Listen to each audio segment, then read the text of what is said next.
For your patients with hard-to-control hypertension, are you struggling to achieve blood pressure goals despite treating with at least 2 antihypertensive medications?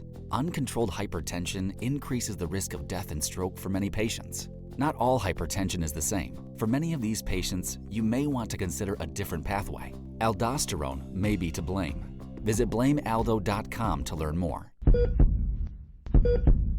Worldwide, cardiovascular disease affects the lives of hundreds of millions. Dedicated CardioNerds everywhere are working hard to fight this global epidemic. These are their stories. Hey CardioNerds, welcome back to the Atrial Fibrillation series. This is Kelly and I'm here with my series co-chair, Dr. Naima Maqsood. Today we will dive deep into the world of prevention and lifestyle management for atrial fibrillation so that we can zap this pesky rhythm in its tracks before shocking our patients. I'm thrilled to introduce you all to the lead for this episode, Dr. Sahi Allam. Sahi is a CardioNerds Academy Fellow and Cardiology Fellow at Cooper University. Sahi, welcome to your podcast debut, and thank you very much for organizing this discussion.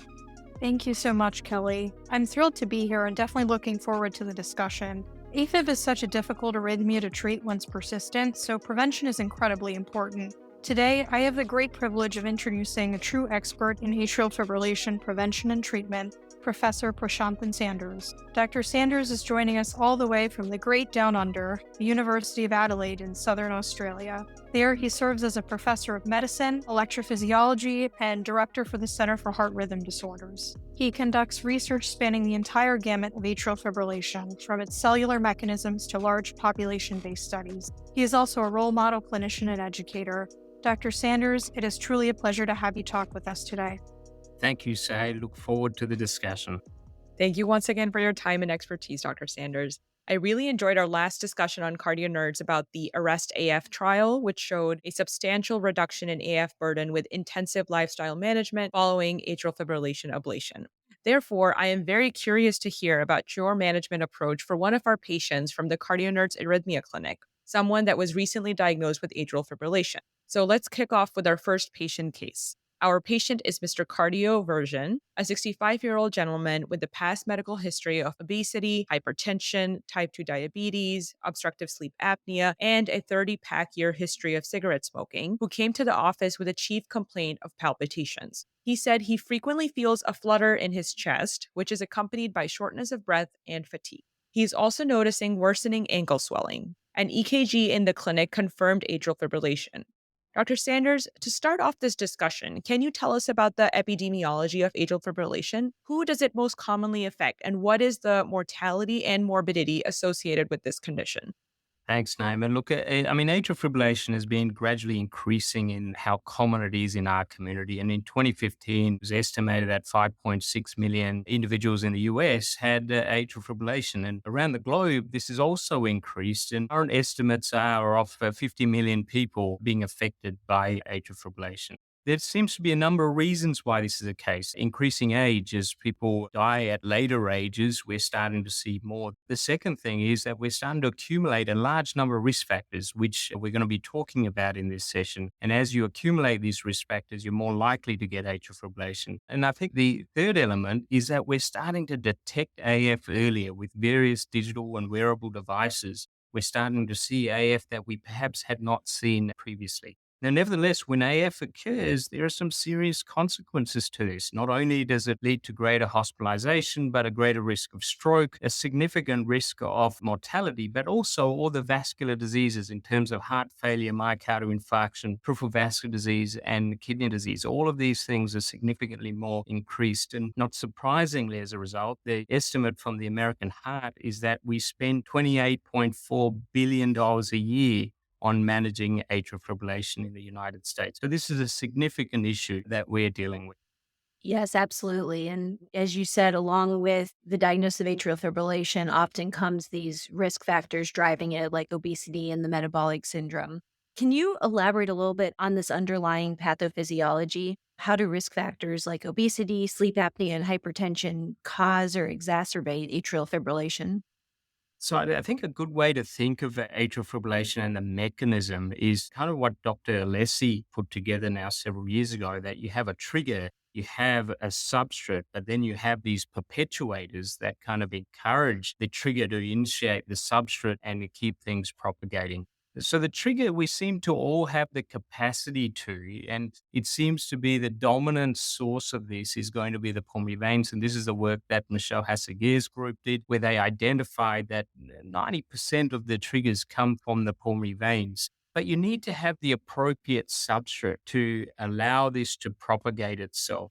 And that's something that we've been focusing on. So there are the substrate that you can't really change, which is age-related changes, genetics-related changes, and perhaps sex-related changes as well. And we know some people are going to be more predisposed to this. And that's something that at this point we're unable to change. But then there are all of the factors that we'll talk in this session, such as the obesity, the hypertension, the valvular heart disease, things like that, which propagate that substrate even further.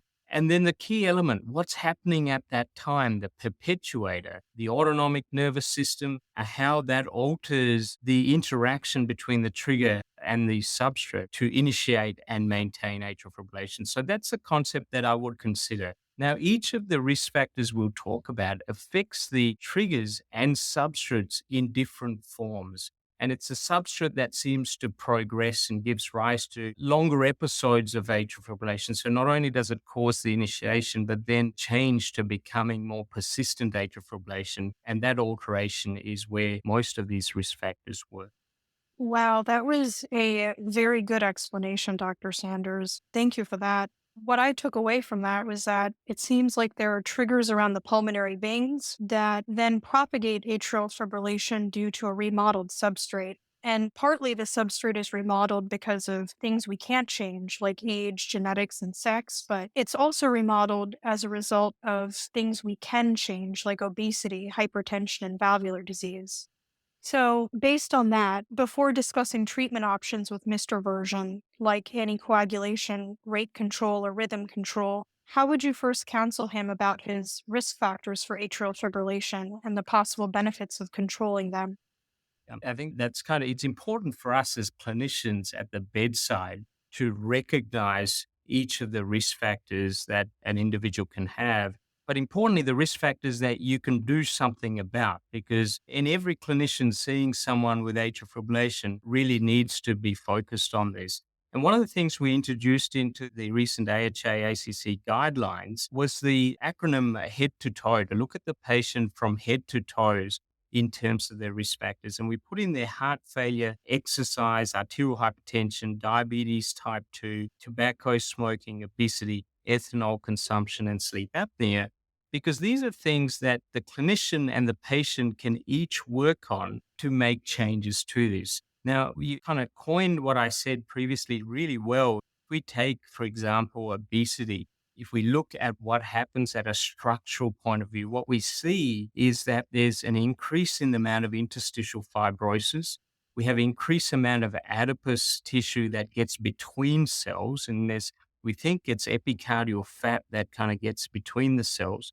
And so what you have is electrically inert area or a scar area around which you can now get reentrant circuits. And we see this with each of the risk factors. Now, the most classic example when we started thinking about this was from Stan Nattel's work, which looked at heart failure and showed fibrous tissue in the atria and scar tissue forming around which we can get reentry. But we've actually seen it now in preclinical studies in almost each condition that we are looking at treating. So how would I manage this patient? I would look at each of their risk factors and I would counsel them about the importance of risk factors, not just as a treatment for them, but also in terms of our ability to keep someone in sinus rhythm long term. If we don't treat the reasons why they get AF in the first place and don't remove the stress that the atria is under, atrial fibrillation is going to reoccur at some stage. Now, interestingly, all of these factors also have a tremendous effect in terms of their overall survival as well, because these are all the same risk factors that give you coronary artery disease and vascular disease. So I think it's an important thing for all of us to be focused on. I think we should talk about how we can attend to each of them And one of the things that we've been propagating is actually you need to treat each risk factor that's important in that one individual. What we've found is that if someone has a large risk factor, so say someone is consuming large amount of alcohol, then treating that one risk factor will have a dramatic effect. But actually, most of our patients have little bits of all risk factors. And so it becomes crucial for us to treat each of those risk factors in order to see an improvement in our ability to maintain sinus rhythm. Thank you so much, Dr. Sanders. So, talking about our patient, Mr. Version, looks like, as you mentioned, he does have several of those risk factors. So, I think it will be helpful for our listeners to go over these one by one. So, let's start with the tobacco use, a 30-pack year history of. So tobacco use, each of these risk factors we need to break down. You need to make small changes in order to reach your eventual goal. So everyone's approach is a little bit different, and what works in any one individual is a little bit different. There are going to be some people where it's actually easier to just go cold turkey. That's a few.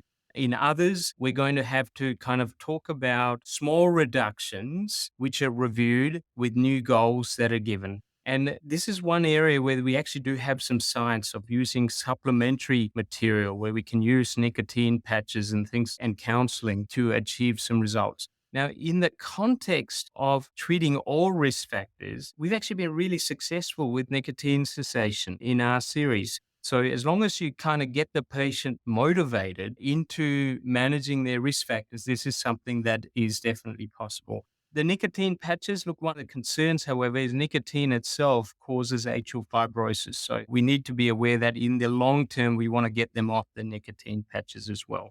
So that's the smoking side. Which risk factor would you like to take next?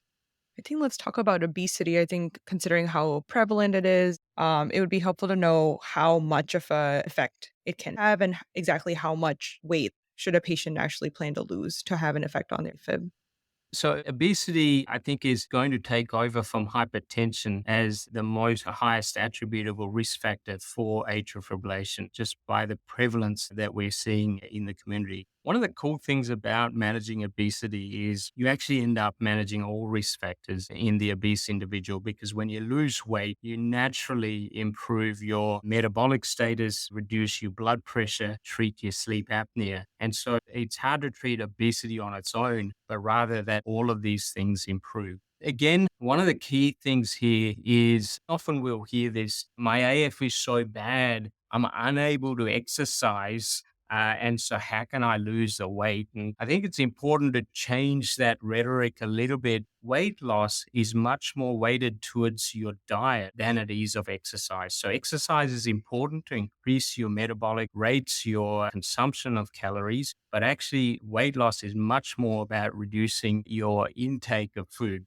So, what are the things that we can suggest? There's a large number of a repertoire of suggestions that can be used. So one of the key things that we find is between meal eating is something everyone does, and that's contributing to food. So one of the early lessons we do in our program is teach people to only eat 3 meals a day. And that kind of allows a restriction of the afternoon tea, morning tea, the after dinner snacks, and particularly in men, that tends to be where they're gaining a lot of their calories. The second thing we do is we try to give at least a 12-hour fasting period between your evening meal and your breakfast. And allowing kind of a period of fasting allows the body to actually change where it gets its energy stores from and break down fat easily. So that's encouraged. Then the next phase is actually look at where we're taking calories. If someone is taking a lot of sugar drinks, that's an obvious place for us to target. If someone's consuming a lot of alcohol, where they're taking in a lot of calories, that's somewhere to focus. And our community is geared around carbohydrates. And so focusing on the carbohydrates in an individual's diet and gradually reducing those and replacing it with more fiber type food, particularly vegetables, that you do a lot better in terms of the calorie load someone gets.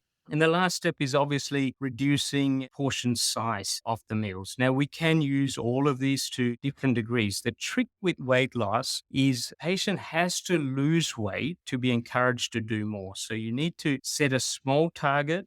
You need to give them some suggestions. You need to allow them to achieve it and then revise the targets that they have with slightly more advice. So it is a little bit time consuming in terms of working through it. Now, obviously, we're in the era of GLP-1 receptor agonists, which are going to make this job a lot easier. Although the data on trying to keep people to stop the drug is going to be a lot harder unless we take these lifestyle sort of changes. Important in this, although I played down the role of exercise, exercise overall increases your metabolic rate, usage of calories. And so it'll be important to encourage exercise also during such a program. Great. Thanks so much, Dr. Sanders. Some of the interventions that you mentioned would definitely touch on some of the other risk factors like diabetes. Talking about sleep apnea specifically, obviously that's considered a risk factor. How much benefit have you seen in your practice on getting sleep apnea under control for patients? Yeah. So look, I'm a believer in treating sleep apnea, although you would recognize from the recent, both the American Heart and the ESC guidelines, that we downgraded the emphasis on sleep apnea treatment. We've certainly had patients who have severe sleep apnea where you start them on CPAP treatment and their AF goes away. That's kind of a huge encouragement to say we need to do something about this in our AF patients. We also have really a lot of observational studies which have looked at the AF ablation population, looked at those who were treated for sleep apnea compared to those who were not treated for sleep apnea, and showed that we improve our time to recurrence of arrhythmia dramatically if we treat sleep apnea. And all of the observational studies have been consistent. Now, the reason these got downgraded slightly in the guidelines is that there is a study from Norway which looked at a randomized allocation of patients. And so they found that there was no difference. Now, the negative with the study was that it was severely underpowered to find a difference. But nevertheless, it was a randomized design and the data was published in Heart Rhythm. And so we are waiting for studies, and we're certainly halfway through SNORE AF, which is a randomized study, and hopefully we will provide some answers. But it's definitely a difficult area given the science is still evolving.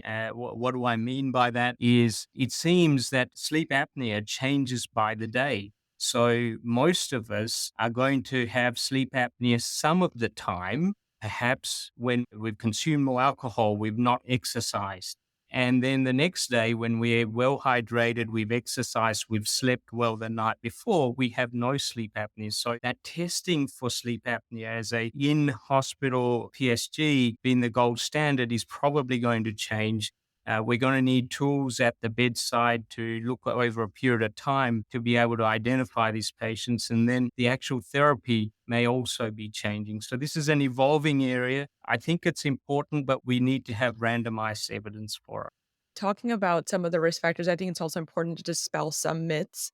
Can you talk about the interaction between caffeine intake and either causing AFib or effect on burden of AFib for patients? I think a shout out here to Greg Marques's work, and Greg very elegantly has done a series of studies that really show that caffeine overall has very little impact in terms of causing atrial fibrillation or, for that matter, triggering atrial fibrillation. And so this is not something that we've given a recommendation in terms of avoiding. What I would say though is I do have patients who very consistently say, look, when I have caffeine, I get palpitations and I'm symptomatic. Now, in that patient, it probably still makes sense to tell them to avoid caffeine if it helps their symptoms. But as a treatment for AF, I don't believe we have evidence currently to support cessation of caffeine. I certainly have a lot of patients who are happy to hear about that evidence because I definitely think there's still websites and advice out there to avoid caffeine completely in patients with atrial fibrillation. Completely agree. It's important that we actually work through hard data in terms of the advice, because suddenly we're changing people's whole lifestyle and we want to make sure that they're getting as much back for the changes they're making as what we're suggesting. And on a related note, what do you advise patients about alcohol use? So alcohol, on the other hand, we do have very good data for. So in terms of primary prevention, I think now there's quite a few publications. The latest have been coming out of the UK Biobank, which really says it's okay to have a glass of alcohol a day without an increased risk. But once you go above that, then there starts to be a slightly increased risk. Now, in the setting of someone with atrial fibrillation, the story gets more interesting because, and here a shout out to Peter Kissler's work from Melbourne. Peter took people who had large consumption of alcohol and randomized them to abstinence versus continuing to drink and showed a dimensionally difference in terms of getting rid of atrial fibrillation altogether and really had proof of concept. Now, the study was a 12-month study. They had to shorten it because they couldn't keep people abstaining for more than 6 months. And the second thing is they had a lot of dropout rate at the start because people just said, no, if it involves abstinence, we're not going to take part. Although it's a proof of concept, it tells you that's actually not a goal we can use in our patients because most of them are not going to agree to that if they're going to be consuming alcohol. So what we've done in our studies is we've come to a threshold of 3 standard drinks for a week, and it seems to be something that we can achieve. And I actually based this, and we didn't actually publish this, but when we went back for recurrent arrhythmias, when someone was drinking more than 3 standard drinks a week, we had much greater damage to the atrial myocardium than when they came below that threshold. And that's where we introduced that into the literature. And it's been through all of our studies on lifestyle changes. And so that's what we've now put into the guidelines of in an AF patient to get it down below 3 standard drinks a week. Great, thank you. And, of all of these lifestyle factors that we've talked about, I think we wonder a lot, essentially, how much effect that they make, which you certainly outlined, but also in which of our patients might simply doing lifestyle control treat their AFib or prevent recurrences. So, is there a subset of patients, a phenotype of patients in whom you think it's possible to completely control atrial fibrillation with only lifestyle modifications?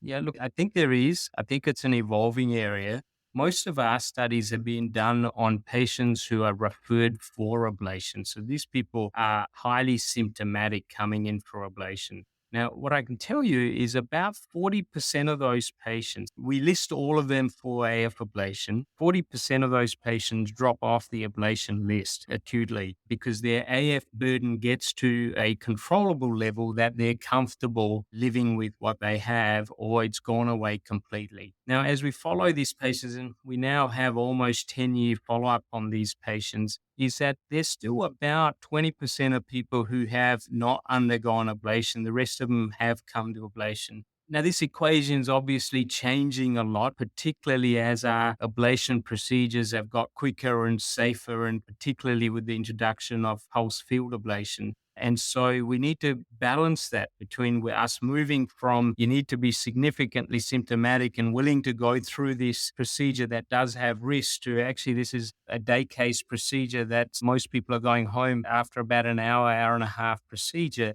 So that dimension's changing. So I think the earlier we apply the risk factor management, the better chance of us delaying the progression. But equally well, it depends on what procedure is being offered at the time. Talking about some of the conditions that are often comorbid with AFib, I think you had briefly alluded to earlier, valvular heart disease and even congestive heart failure can often be comorbid in the same patient as AFib. So, what do we know about the effect of the guideline directed medical therapies that are often used for heart failure patients and their effect on AFib burden in that specific population? Yeah, so I think the valvular heart disease is more complex because you're really going to attempt therapy based on kind of guideline recommendations for valvular disease. The heart failure is an interesting space that's expanding, and we now have data about reduced atrial fibrosis with the ARBs, with ACE inhibitors, with MRAs, and now with SGLT2 inhibitors as well, and especially the SGLT2 inhibitors, which included AF patients in all of the large studies in up to 40 to 50% of patients having atrial fibrillation. The feeling was we did not need to separate the study in just AF patients. And so it's been recommended, particularly in the European guidelines, where we did say SGLT2 inhibitors should be indicated in this population. So I think the 4 pillars of heart failure management is crucial. Where this is getting really interesting is in HFpEF. And we're having a lot of interest in this area in the ablation literature. And one of the things that we're finding as we measure pressures within the left atrium during our procedures is almost 50% of our AF ablation patients with normal systolic LV function have HFpEF hemodynamics with high pressures within the left atrium. And then if we give them a fluid load, another 25% have high pressures that the atria is not able to compensate for. I think this is a end result of a lot of our risk factors, but it may be something that we haven't treated as yet. And it's something that we need to look further into. And maybe that hidden risk factor that needs to be treated with all of the others. And I think we will see a lot of data come out on this in the next couple of years. Thank you for that discussion, Dr. Sanders. Yeah, I agree. The data looks very encouraging for the use of the four pillars of GDMT to improve AFib burden, and especially the HFpEF data seems encouraging. I wanted to take the discussion back to our patient, Mr. Bergen, because he has a follow-up question for us in clinic. We touched briefly on the benefits of exercise for reducing atrial fibrillation burden, and he actually tells us that he wants to exercise more in order to lose weight. He was an avid swimmer in college, and he wants to get back to swimming laps in the pool, but he is worried that his heart rate is going to rise while swimming, which would trigger more atrial fibrillation. How much exercise would you recommend to Mr. Version? And do you think that participation in endurance sports would paradoxically promote atrial fibrillation? So, look, here's an area where our guidelines have changed a little bit, and we've actually pushed out how much exercise someone should be doing. And it's based on the Active AF study, which has been published. And here, what they did was use an exercise physiologist to do aerobic exercise training. It was quite an intensive training, pushing up people's exercise, moderate to vigorous exercise, up to 210 minutes per week. So, this is higher than what is generally advised. But what it was able to do is show a significant reduction in AF symptoms, AF burden, increase the maintenance of sinus rhythm, and improve quality of life. And so the current guideline has for AF has bumped that up to 210 minutes. This is largely aerobic exercise that has been used. We have less about strength exercises in terms of evidence. Important question about the endurance athlete, because we know endurance athletes have a higher risk of AF. Now, interestingly, there seems to be a difference between the sexes. All of the data on endurance athletes getting more AF is on men, and it's not in women. So all of that cross-country skiing data that where most of this comes from is in men. But generally, it's talking about 4 hours of exercise a day or more in terms of training. So it doesn't apply to the majority of the patients that we're trying to get them to lose weight and increase their physical activity levels. So I think we're pretty safe in advising our patients to push up to 210 minutes a week of exercise, roughly 40 minutes of exercise a day to get them there. And we should be encouraging that. Got it. That's a really good guideline that I will incorporate into my clinic. I'll definitely make sure to encourage patients to exercise 210 minutes. And good to know about the fact that it's only patients who exercise more than 4 hours a day. I'm sure Mr. Version is not trying to become an Olympic swimmer.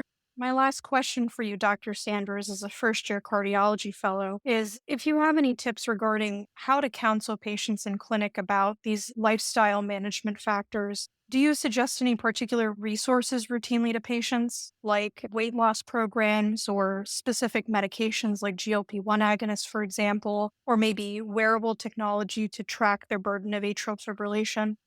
I think the key to this answer is really patient dependent. So, there are definitely people who are motivated by continuous feedback through digital devices. And if your patient is one of those, then it's really encouraging to kind of help them pick either an Apple Watch or a bed or something like that that's going to feed that back. But I think the majority of people, and it depends on the population you're dealing with, the key to making behavioral change is to make small changes over a period of time. You want to give small, achievable changes and then review that with encouragement to make the next changes. One of the things in our clinic we don't get adequate time to do is to learn about the stresses for that individual patient in terms of what motivates them. And it's often something like comfort eating during periods of depression. And it's kind of giving them strategies for those periods that are going to be important. The pharmacological therapies, they're really useful because then that's what we're good at doing.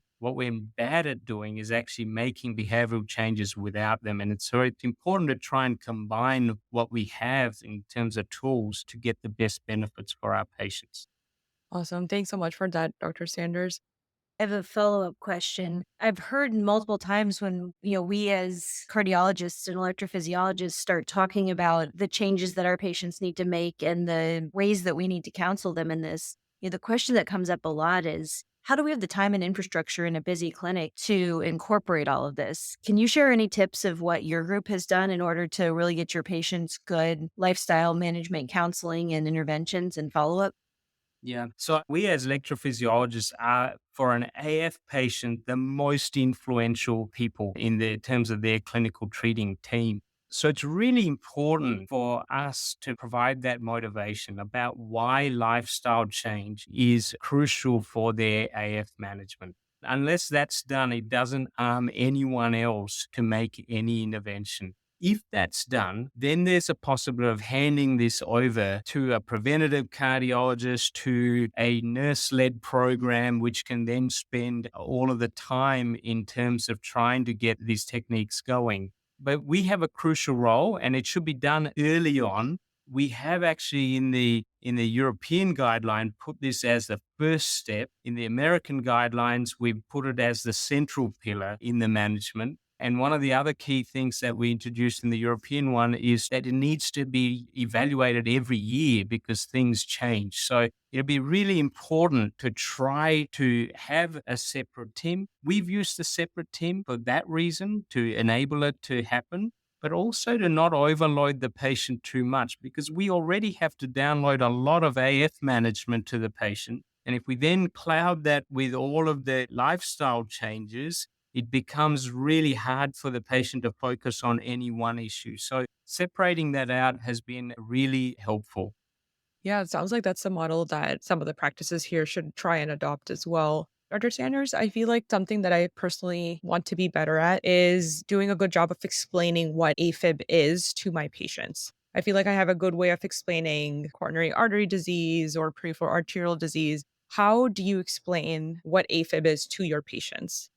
I actually tell my patients that AF is your heart's response to being under stress. This is like a litmus test of your heart. So if you have AF, your heart is not coping with all of the things that are going on and putting stress in. It's often things of increasing the pressure within the left atrium. And AF is this irregular rhythm that causes strokes. You know all of that. And that's what I would explain. But I then incorporate into that the fact that all of these risk factors are what led to the AF in the first place. And so, unless they manage those, what we do as electrophysiologists is only a temporary fix, and they will get AF again.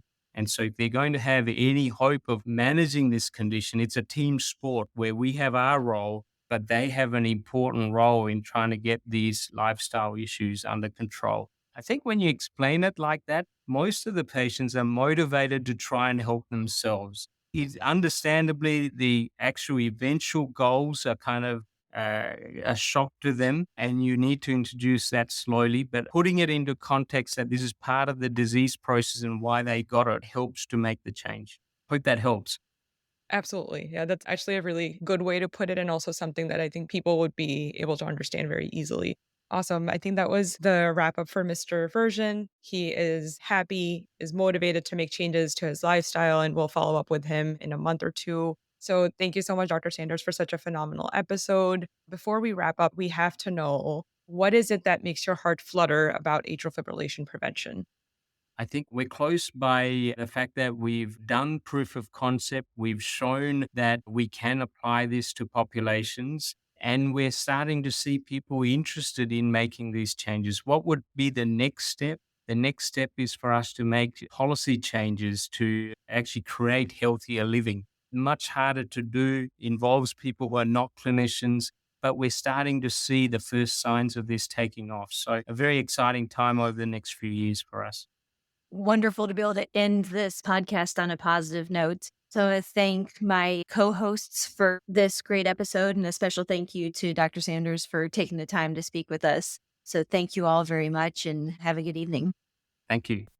Thank you so much for tuning in to this CardioNerds episode. The audio editing for this episode was performed by me, Julia Marques. I am an intern in the CardioNerds Academy House Thomas, and I'm a 6th-year medical student at Albert Einstein University in São Paulo, Brazil. Check out the episode page for show notes and references. If you found this episode or the show informative, please consider subscribing to CardioNerds on your favorite podcast platform and leaving us a review. It really helps us spread the word and further our goal to democratize cardiovascular education. Finally, this podcast is not meant to be used for medical advice. The views expressed on our show and site do not reflect the opinions or policies of our employers. All CardioNerds content is planned, produced, and reviewed solely by CardioNerds. Stay tuned for more engaging conversations and explorations in our new and exciting upcoming episodes. And now, my friends, it's time to make like an S2 and split.